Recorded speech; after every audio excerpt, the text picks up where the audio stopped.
G'day,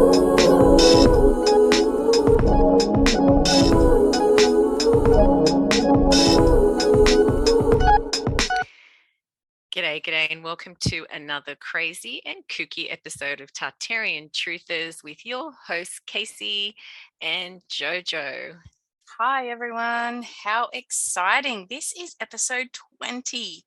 Who would have thought we'd be cranking out an episode a week when we started Tartarian Truthers back in September of last year, JoJo? No, I actually cannot believe it, Casey. Considering how it all started with us having no clue what we were doing tech-wise, hey. Literally. And yet here we are with a great group of like-minded people subscribed to our channel as we address some pretty weird, interesting, and sometimes challenging Aussie topics that not everyone is quite ready for just yet. Yeah, the indoctrination is strong growing up in Australia, my friend. But we are here to bring our viewers along on this journey of learning and growing together, aren't we? We sure are. So let's get started on an epic episode 20, shall we? Yeah, let's do it. Okay, so today we are going to take a look at the pyramids of Australia. Right. So I know most of you are probably thinking there is no way Australia has pyramids, but it's actually not that hard to conceive that we've been visited by other ancient civilizations, especially when we look at the amount of out of place artifacts that have been found here in Australia. This article from the Daily Mail by an amateur archaeologist, or so they say, Mr. Johnston. Mr. Johnson claims that Australia was visited by the Egyptians some 5,000 years ago, and the evidence that he provides is that of the pretty infamous Gosford glyphs and our Aussie pyramids. Arriving at Cape York in about 3000 BC, it is claimed the group then made their way through Queensland, along the east coast, then down to New South Wales. Now, more than 5,000 years on from their arrival, it is believed a pyramid built by the Egyptians may have been discovered hidden under a mountain near Cairns in North Queensland. Mr. Johnson claims that the hieroglyphs point to Lord Nefertiru, a member of the Egyptian royals being buried beneath the site at Gosford. But he also claims the writing and drawings indicate the two pyramids being built in Australia, one of which was reportedly at Gympie. That was demolished, leaving the location of the other unknown. Reportedly, until now, claimed the Egyptologist. After translating the carvings, Mr. Johnson believes a second man made structure is hidden beneath the earth at the site outside of Cairns, known as Walsh's Pyramid. So Johnson says the connection to the Gympie pyramid being Egyptian is that it has actually been etched into the walls in Gosford. That's fascinating stuff. Crazy to think that Australia once had such incredible ties to Egypt. So Johnson refers to two pyramids in this article. And when we did a bit of research on them, we found something pretty interesting. Looking at the pyramid types, it seems that what he's referring to is what is commonly known as Walsh's pyramid in Cairns, which resembles an Egyptian versus a Mesoamerican type. So you would assume that the other must be from the same time period. But here we found this snippet from an early Truth Hunter article that states classic Peruvian Inca style masonry. Both pictures are of recycled stonework at church site claimed to have been removed from the pyramid site in Gympie in southeast Queensland. Interesting that the stone arrangement is so similar to that of the Peruvian construction. So is it Egyptian or Peruvian in style? Who knows? So interesting. So, after hearing about the possibility of stones being relocated to a church in Gympie, we had to look into it further. This is Surface Hill Uniting Church in Gympie, and if you look closely at this old image of the church, it's hard to tell if the stones are in this picture, but take a look at the people if you can. They are so teeny tiny, and you might have to squint, but they are there. Can you see them, Casey? Yeah, I couldn't at first, to be honest. They're really, really tiny. Check out this video by Megalithomania UK. This is on the relocation of the stones from the Gympie Pyramid site.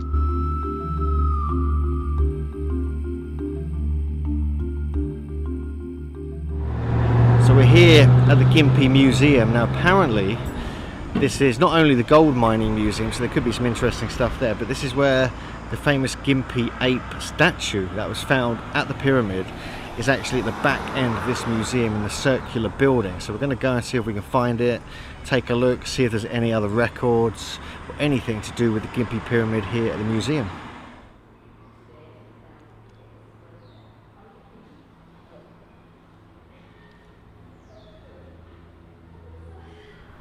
This is the famous Gympie ape that was discovered potentially at the Gympie Pyramid or very nearby, discovered in 1966. Now some people say it's like a natural rock that's been shaped to look like some kind of ape or monkey. There's even suggestions that this was an ancient Chinese carving that goes back 3,000 or more years, and that these were the first gold miners of this huge gold mining area around Gympie. Others even suggest it could be Egyptian. There's even suggestions it could be Polynesian, which does make sense because the terracing around the Gympie Pyramid does look quite similar to what we find at the Langi sites in Tonga and other sites in Tahiti. So there could be a Polynesian connection. Maybe that's the gold mining connection with this area of Australia.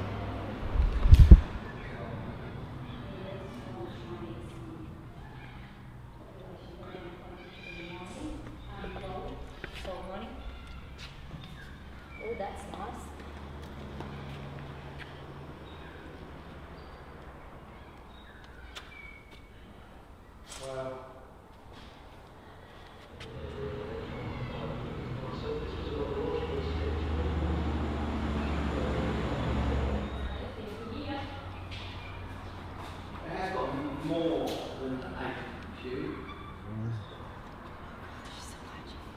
So we're now at the Gympie Church, and you can just see behind me here these polygonal walls. Apparently the stone from these walls actually came from the terracing around the Gympie Pyramid. So there is a story that says that it was a polygonal site, or at least some of the structures or the walling around the site was made of this polygonal blocks, much like we see in Peru, we see in Egypt, we see in Italy, Greece and other places. But we did speak to Mick, who is one of the kind of guides at the site. He's been researching it for many years with Brett Green, and he's not so sure. He thinks this may have been constructed later, but the jury really is out as to who built these walls as part, you know, kind of the foundation stones really of this church behind us here, which is now in disuse, by the way. But just looking at some of these stones, you can clearly see they're quite well cut, they're quite beautifully put together. They're definitely polygonal, they're irregular shapes, and they've been cut flat as well. And I would suggest that maybe the archway or the that was originally found up on the Gympie Pyramid, perhaps that was made of this. Perhaps there were structures up there, and these were the stones that came from there. But it's a really tough one to kind of gauge because the history is, it's a really grey area. But we're going to have a closer look to see if we can see with these stones.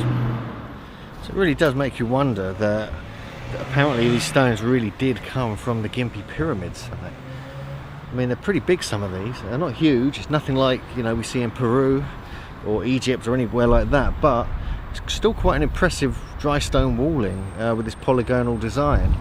And what I find really particularly strange and fascinating is that it's right next to the Freemasons Hotel car park. Very interesting indeed. And Shmeeshmasons again. So it seems like these were moved from the Gympie site, hey? So what type of pyramid was this? There are so many pyramid types from all over the world and from so many different time periods, it would be hard to tell. But if you look at these and compare them to the last known image of the Gympie pyramid, it could well be one of these step types, don't you think? Yeah, definitely. So, what other evidence do we have to prove Egyptians once set sail to this great southern land of ours, Jojo? Okay, so do you want to hear something weird? Always. As always, of course we do. So get this.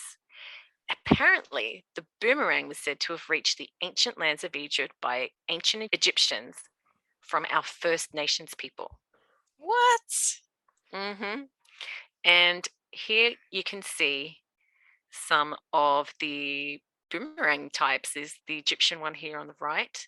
Mm-hmm. Then we've also got some non-Australian boomerangs here on the left in the black and white, Wow. and some Australian boomerangs, Australian Yeah. Aboriginal boomerangs, sorry. So, yeah, there is evidence that the boomerang was used in ancient Egypt in all periods, primarily to hunt fowl in the marshes. So these scenes are of what appears to be a depiction of the Egyptian pharaohs hunting circa 2000, 2500 BC. And that would be close to the first contact date of 5,000 years ago. Wow, that image on the bottom left does look like a boomerang, and it seems that many other cultures utilized them long ago. And what about this for evidence of Egyptians being in Australia? According to the Cairo Times, in 1982, archaeologists working at Fayum near the Siwa Oasis uncovered fossils of kangaroos and other Australian marsupials. There's also the unexplained set of golden boomerangs discovered by Professor Howard Carter in the tomb of Tutankhamun. Wow. Wow. Got both of us, huh? Wow. Crazy. All right. So now let's go back again and talk a little bit more about our most famous pyramid here in Australia, the Gympie Pyramid, aka Rocky Ridge or Jaki Kundu by the Gubbi Gubbi people, through the eyes of Rex Gilroy, who, like us, suspects there is so much more to Australia's history than what we've been told. He claimed that he discovered the Gympie Pyramid back in 1975 and that the pyramid was created by Egyptians who had mining operations in Australia centuries ago. Australia has its fair share of mysteries, like who really made the Bradshaw paintings in the Kimberley, or which ancient inhabitants carved out the Ewanninga petrographs in central Australia. And in Gympie, Queensland, some locals believe a small hill on the edge of town is actually an Egyptian pyramid. Mike Dale has been scouring the Gympie Pyramid for years, looking for signs of an ancient civilization. You see there's a chisel mark, and there's another chisel mark there, and almost a line straight through there, as if somebody's been going to carve this into a nice squared off stone. It's possible that these two units may have had water in them, may have been used for reflective, looking at the stars, and the whole thing could have been some sort of lunar observatory.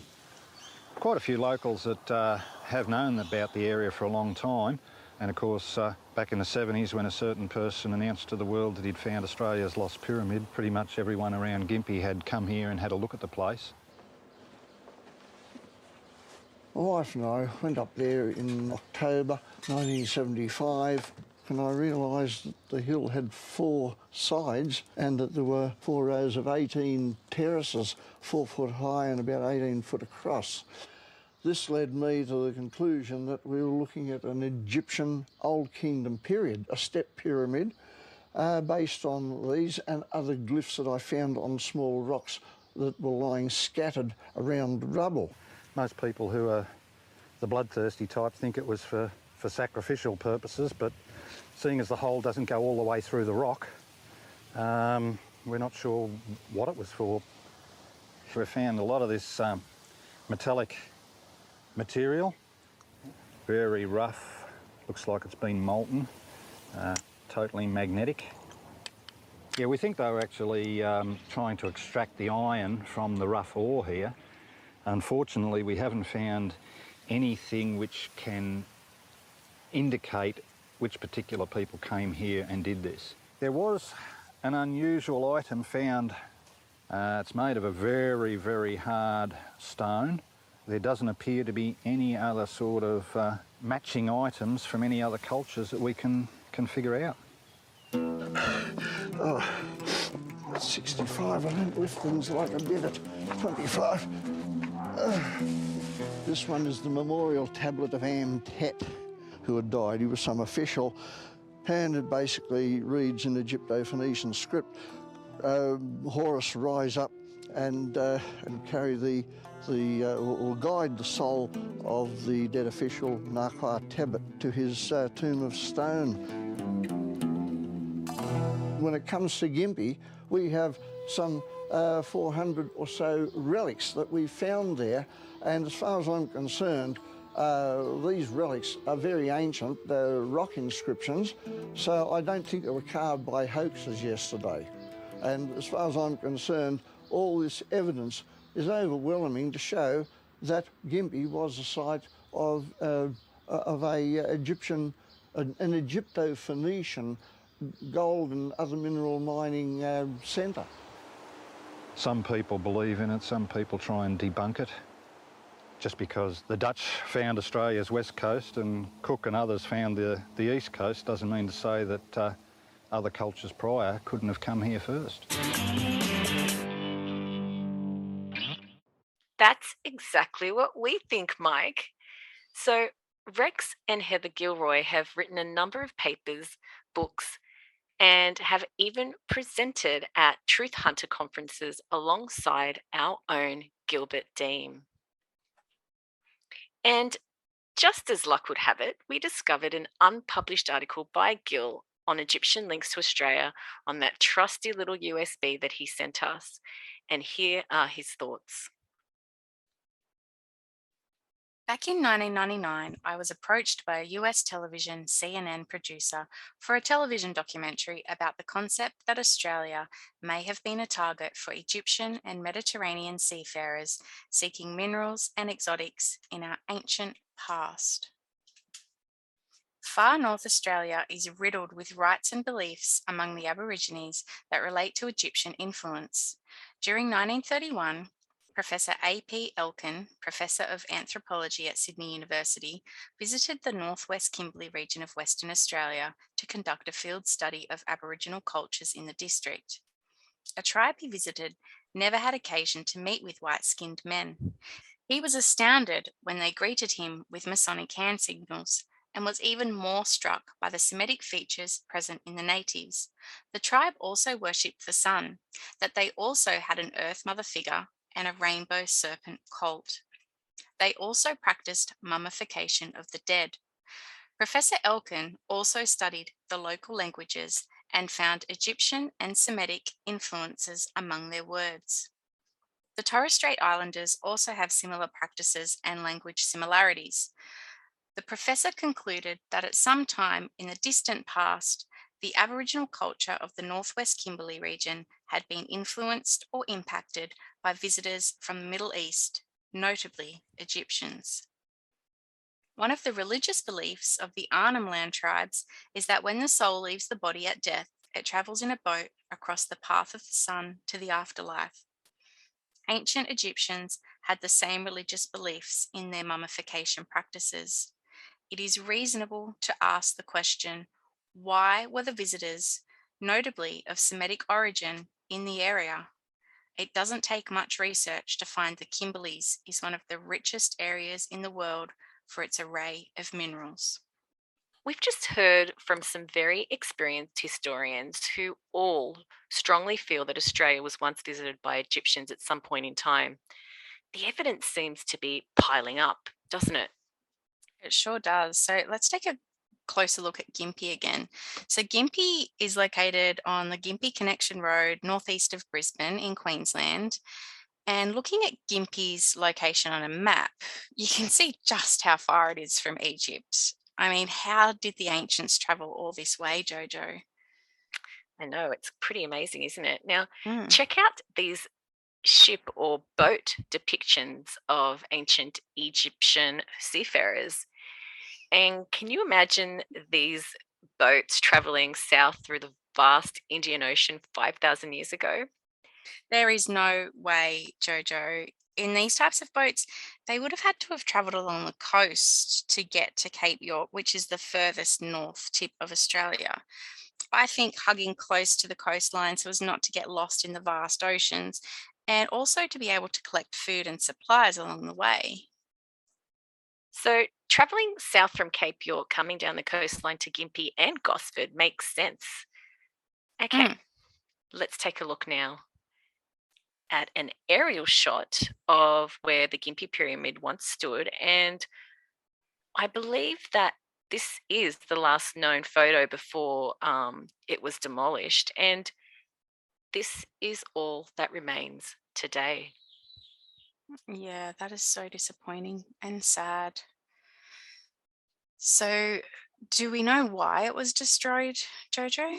Well, you know what? It seems that back in 1975, when the structure was discovered, it became a free for all. And I'm guessing that there were no government laws implemented to stop looting from happening. And that's why this is all you will see there today. Wow. And I've heard that protesters are currently fighting to keep the site from being destroyed further with the construction of a highway bypass. So, if looking, at some of the articles that are available online, the local Gubbi Gubbi people say that the Jaki Kundu is a sacred site which has been used as a sacred site, and it should be protected.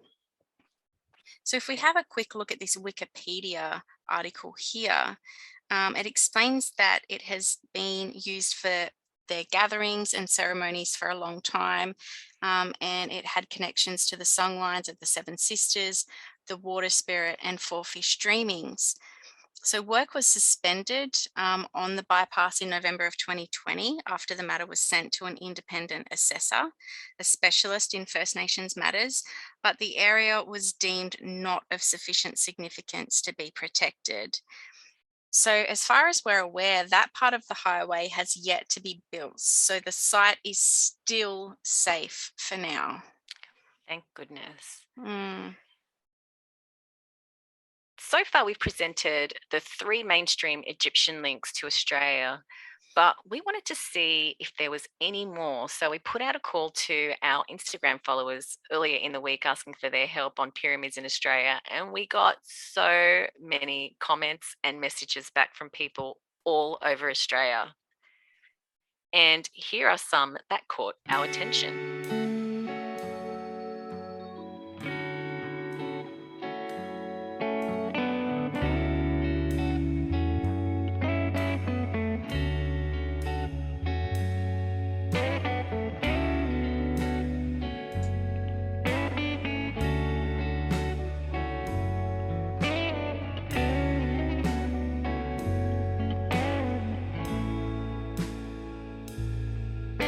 Okay, so this one is interesting. The unique Warren pyramid. So it's been doing the rounds on TikTok for a while now, and it's obviously piqued a lot of people's attention. But as far as we know, nobody's actually been there yet to take photos of it or video it or whatever. These images are all that you can find, and they're on Google Earth. But I am so keen to add this to my travel bucket list, Jojo, but with a lot of prep because this pyramid, if it's really there, is literally in the middle of nowhere in the South Australian desert. Now, also moving along, this is a pyramid looking mountain that is near Maruya on the New South Wales south coast. So I took this dodgy video from my car as we were driving, and I put it on my Instagram story earlier this year as we were heading down the coast. But apparently, the locals in the area all agree that it definitely is a pyramid. Wow. So fascinating, isn't it? Pyramids everywhere, Jojo. Everywhere. So, another interesting point that someone reminded us of is the Sphinx Memorial, which is said to have been built in 1926 by a lone returned soldier from World War One, which could be true, right? It's supposed to be in memory of his friends lost in battle. And we mean no disrespect when we say this, but if this is true, why would he put it all the way here in the middle of nowhere, in the middle of a national park, which would have been even more remote back then in the 1920s? And it seems like an odd place to put a monument. Yeah, it's very odd. You'd think he'd put it somewhere where it would be seen, closer to the city. I mean, how would they get there Yeah, back in I know. 1920? It's a very odd story when you actually research it as well, because he was apparently in a convalescent hospital with tuberculosis, so he could only work on it for 2 hours a day. Oh my goodness. Well, we're going to have to Yeah. look more into this one for sure. It's odd. But then there's this one as well. So this one is our favorite. It's the Hyde Park obelisk, or sewer vent, whichever you want to call it, because apparently it's both. But look at the Egyptian detail on this. Why would you put sphinxes on an obelisk in colonial old Sydney town in 1857, which was when it was erected? I know, I'm so mature. So we know that children watch this show, so we aren't going to go too far into this, but we do know that obelisks have phallic representations in ancient Egypt, right? And well, the giant pink condom that was put on top of the Hyde Park obelisk back in 2014 to raise awareness for HIV/AIDS really isn't doing it any favors, huh? That is some incredible in your face symbology from our Shmish Masons right there. Definitely. Yes. Moving on. You might remember from our Demolishing Old World Australia episode that we mentioned the huge Finke statues adorning the entryway to Clarence Mansion in Potts Point in the 1850s. And I just love this image. We always do refer back to this one, but seriously, it really makes no sense as to why it is on the Clarence Mansion. Yeah, and they're huge too. I mean, look at the size of them compared to the people. They're massive. So it seems that we're all interested in pyramids, right? And there are still modern pyramids being built to this very day. Not to mention our very own Parliament House presents as a pyramid, JoJo. Or multiple pyramids if you take a closer look. Jeez, I never noticed that, Casey. Seriously. Yeah. Unbelievable. Interesting, huh? Okay, so we're going to leave you today with some very wise words from our friend Gildine. Facts have a way of presenting themselves in the most extraordinary way. Australia is full of facts that relate to a pre-Cook history. Questions about visitations by Egyptians trace back to early Australian history as pioneers came face to face with clues that relate directly to an Egyptian influence, which suggests contact of some type. Adjacent Polynesian, Micronesia, and the Pacific cultures have also been impacted by Egyptian seagoing expeditions. Wow. Gil, wise man. Sure was. Okay, so that brings us to the end of episode 20. We hope you all enjoyed our episode on the pyramids of Australia. And also, we just want to let you all know that we plan on taking a 2-week break over Easter to do some deeper research and create more content for you. Yeah, that's right. So we hope you all have a wonderful Easter, and we will see you guys in a couple of weeks. Thanks for watching. Bye. Bye, everyone.